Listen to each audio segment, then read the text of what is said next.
Artemis is building on an already solid legacy. If we look backwards in time just a little bit, right now our crews are on the International Space Station learning how to truly work off of the planet. How does the human body perform? How do we resupply this International Space Station?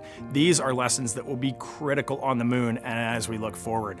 And then if you step back in time, how do we build a launch cadence like we had in the space shuttle to service things in low Earth orbit? Looking back from that to Skylab, our first efforts to live off of the planet. And then Apollo, of course. Apollo, to me, changed the entire direction of our nation and in many ways of the entire world. Just achieving the truly unthinkable in the 1960s. Apollo inspired an entire planet. When we think about Artemis, we focus a lot on the moon, but I just want everybody in the room and everybody watching to remember, our sights are not set on the moon. Our sights are set clearly on Mars. And everything that you're thinking about today, everything that we're going to do on Artemis 1 leads to Artemis 2, which leads to Artemis 3 when we hope to have humans on the surface of the moon. But Artemis 3 is leading to the rest of the Artemis program. The first woman, the first person of color on the surface of the moon, and then the first humans tracking out to Mars and putting our footsteps in building science laboratories and inhabiting another planet. To me, it's just the most awe-inspiring moment that we have had here at NASA, and I love working here right now. It's an honor to get to do so. Ellie, you good or you want to get higher? Oh, look at the love. Oh, isn't that neat?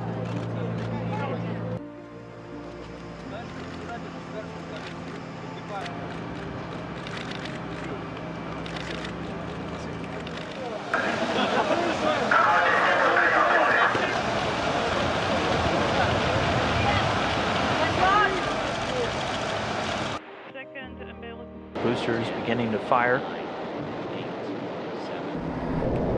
And liftoff. Liftoff of Reid Wiseman, Max Sarayev, and Alexander Gerst, the international crew on their way to the International Space Station.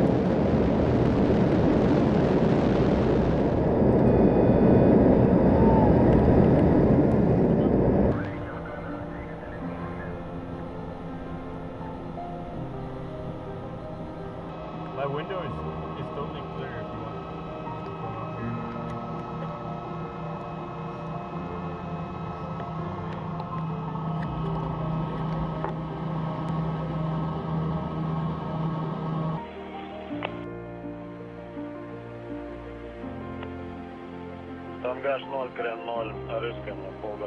We have 0 bias for roll, for yaw, and half a degree for beach. Okay, copy, waiting for the contact.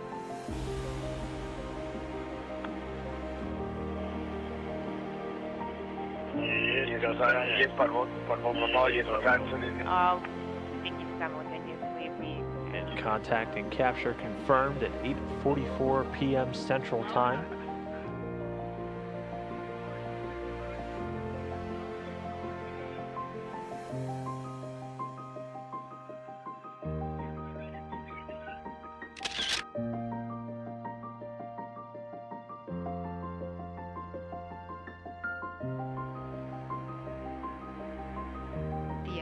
BCAT is a binary colloidal alloy test that studies nanoscale particles dispersed in liquid, known as a colloidal suspension.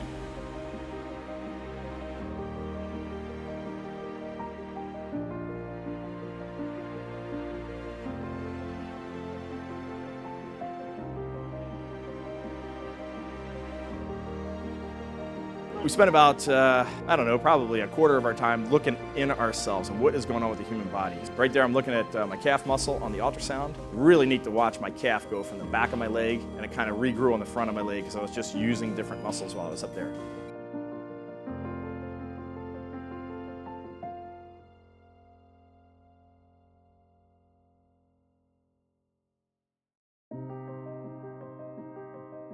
Every astronaut's dream is to get to do a spacewalk. And so come about October, we got the chance to go out and do 2 spacewalks. First one was with Alex Gerst, and that was great. 2 rookies going out the door. First time in the space station program we had done that. And if you want to up the gains and up the nerves a good bit, that was it for me. But I'm kind of scared of heights. You can see me there on the bottom. I'm stuck out on one of these things. Alex took this picture with a fisheye lens, 10.5 millimeter. So the Earth isn't quite that curved. You can see it's a little bent. But man, what a fascinating view. We're outside for about 6.5 hours. You got a little drink bag of water, and before we even go out the hatch, it's 4 hours in that suit. So it's a very long day.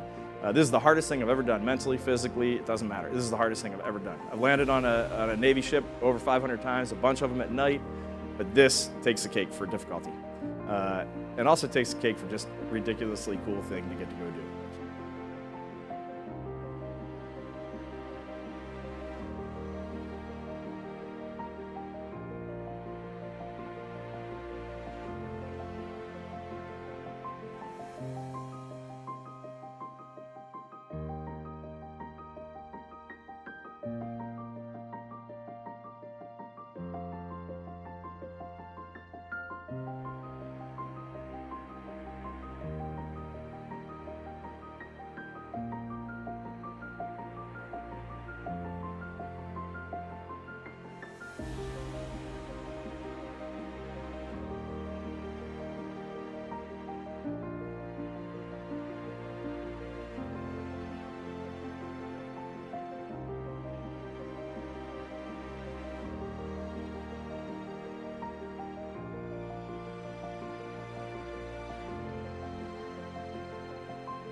I think they saved the best for last. If you're a roller coaster enthusiast, they definitely saved the best for last. We get in our little spacecraft and you undock from the space station and we look out the window and there's just stuff coming off of it like crazy. And I was like, that's amazing to look out there. It was part of our spacecraft a few minutes ago and now it's disintegrating. And then as you really start hitting the thick part of the atmosphere, the window turns from pink to red to maroon and eventually to black. You can't see anything anymore. And so really amazing. And then the parachute comes out. You're still supersonic. You've just been at about 5 Gs, and then the parachute comes out. And then it's just crazy mayhem. And you feel like you're tumbling and flipping around, and you are tumbling and flipping around and spinning around. And then it all starts to quiet down, and you're just kind of coming down in a parachute. It's real nice, and you ride your way down. And then the last hit is the landing in Kazakhstan, and it's a really hard hit.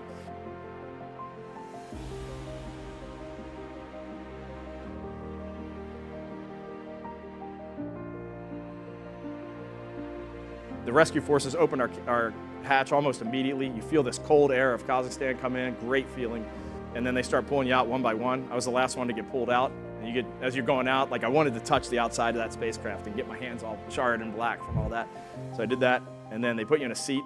And there's more adrenaline than you could ever imagine right there in that moment. So they probably could have taken an arm from me and I wouldn't even have noticed.